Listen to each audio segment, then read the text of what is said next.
Service in Milwaukee Sullivan has issued a severe thunderstorm warning for central Walworth County in southeastern Wisconsin until 9:15 p.m. At 8:21 p.m., a severe thunderstorm was located near Clinton, or 9 miles west of Delavan, moving east at 35 miles per hour. Hazard, 60 miles per hour wind gusts and quarter-size hail. Source, radar indicated. Impact, hail damage to vehicles is expected.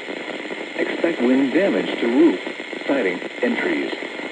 Locations impacted include Elkhorn, Delavan, Lake Geneva, Williams Bay, Fontana on Geneva Lake, Darien, Como, Hale Lake, Burlington, Springfield, Allen's Grove, and Delavan Lake. For your protection, move to an interior room on the lowest floor of a building.